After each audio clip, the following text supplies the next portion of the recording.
There's been a surprise merger announced between the Saudi-backed LIV Golf Tour and the US PGA. In a moment, we'll get some analysis from a senior Australian golf journalist. First, so let's look back at this split over the last year.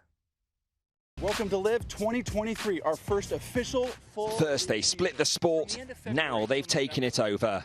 The golf feud sparked by Saudi Arabia's rebel LIV League healed by a stunning unexpected truce. And we will be investing in the growth of the game of golf. It's a historical day for the PGA Tour and the game of golf. There's been a lot of tension in our sport over the last couple of years. But what we're talking about today is coming together to unify the game of golf. How betrayed will players feel who stayed loyal to the PGA, like Rory McIlroy? To block the breakaway last year, the PGA had gone to court, denouncing Saudi Arabia's deplorable reputation and human rights abuses. But lucrative signing-on fees and prize money enticed stars to join the rebellion. This golf tournament is taking place 50 miles from ground zero. It's disgusting. And faced anger from families of 9/11 victims, still demanding accountability from the Saudi government for the terror attacks. It's what human rights activists see as sports washing by the regime. Just a reminder, it's Saudi citizens who suffer first from repression in the country, but golfers, football players, women athletes and others, LGBT athletes, they're not immune from suffering as well. And there remains opposition within golf, with PGA Tour player Wesley Bryan saying, "I feel betrayed and will not be able to trust anyone within the corporate structure of the PGA Tour for a very long time." But the allure of Saudi wealth goes far beyond one sport. Hours after the golf deal was announced, five-time Champions League winner Karim Benzema signed for a Jeddah team, following another former Real Madrid star Cristiano Ronaldo in making the move to the kingdom. Both with clubs now owned by the same £500 billion fund behind LIV Golf and the revival of Newcastle United. Wealth that's making athletes even wealthier and the Saudis even more powerful in sport. Let's get some more now on this historic merger. Steve Keipert joins us. He's the Associate Editor of Australian Golf Digest. Steve, great to see you. This really did come as a shock to the golfing world, didn't it, this merger? Yeah, it did, Kieran. It was not unexpected in terms of we figured there was going to be some sort of resolution, but we just weren't expecting it now. I mean, there were pending legal cases. There was so much up in the air. We figured this was another year or so away, and here it was lobbing overnight our time. It's been a bitter split. Lots of criticism from the US PGA Tour about the Saudi-backed tour, and now they've got into bed together. It's incredible.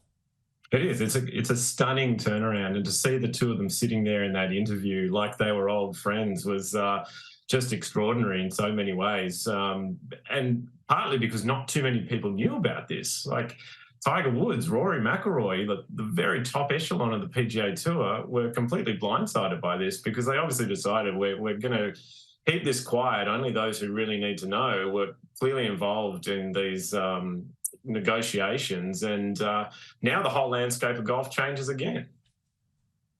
It does, and I guess it raises that question. We heard about it in that report. What happens to those that showed loyalty to the PGA Tour, offered, in some cases, hundreds of millions of dollars to shift to LIV, but they didn't? Will they be receiving compensation as part of all this?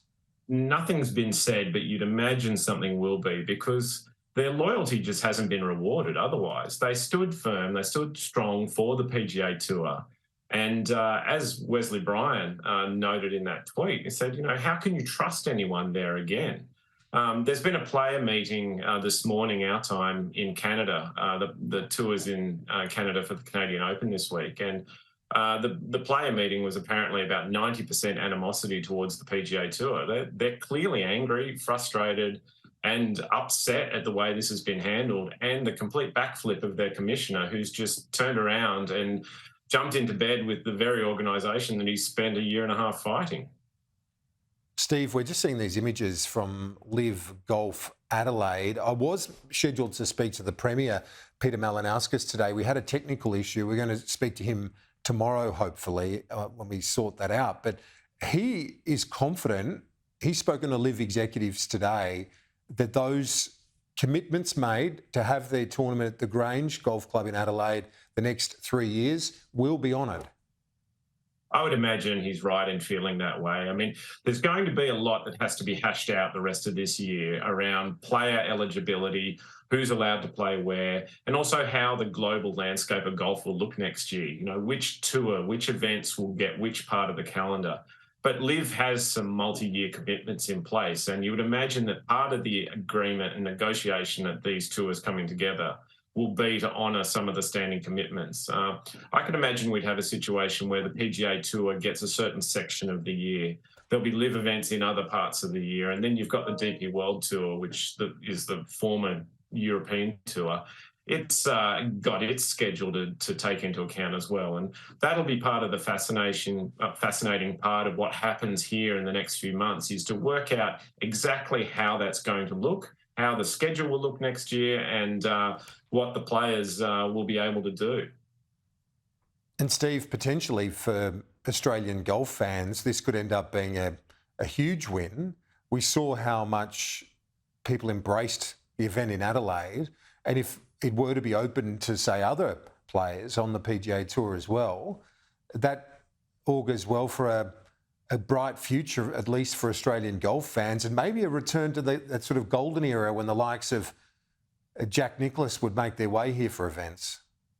That's right. This is our best opportunity. I mean, we saw it with LIV in Adelaide in April. We've got the runs on the board in that sense because it's been one of the most successful and popular LIV events held in its first 12 months. And so you'd imagine they're not going to turn their back on that. And now if more players are eligible to come and play, then you're spot on. We may see a field that is just unlike anything else we've seen in Australia for a long, long time, and hopefully multiple times. There was talk after Adelaide that there could well be multiple LIV events here next year, and that may well still be the case even if the landscape changes a little bit. Well, you saw the reaction, absolutely. And the Premier today, Steve, he is sort of claiming that Adelaide event as a threshold moment, a turning point in all of this, because it gave the breakaway tour more momentum than they had. Well, that's true. I mean, LIV has had it's done better in the non-American events. Its schedule of 14 events this year is roughly half in America, half internationally. And the events that have been played so far outside the US really seem to have resonated better than the ones within the borders of America.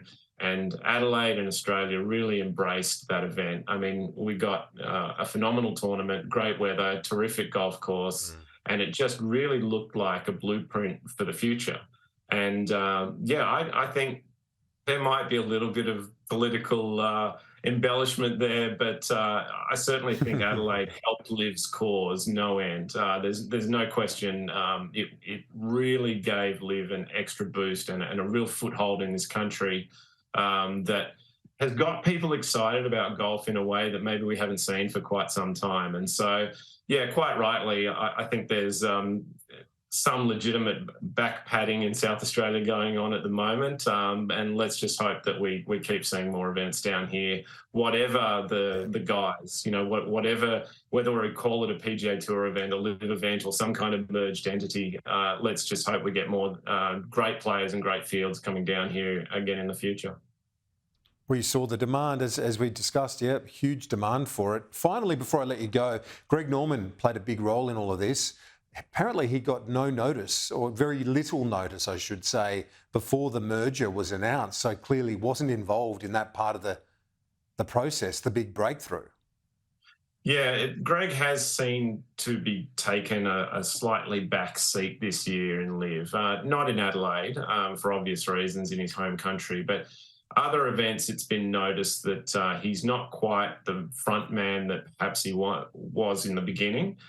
And so what place he has and what role he takes in the movement going forward, I guess, remains to be seen. But I think a lot of Australian golf fans would look at what's happened so far, and if Greg and LIV are not together any longer, it really is still a case of job done. He sought to break down the monopoly that the PGA Tour had and the stranglehold it had on world golf. And that's been dismantled. And so if Greg achieves nothing else with LIV, then you'd have to say that what he's achieved is enough and more than enough.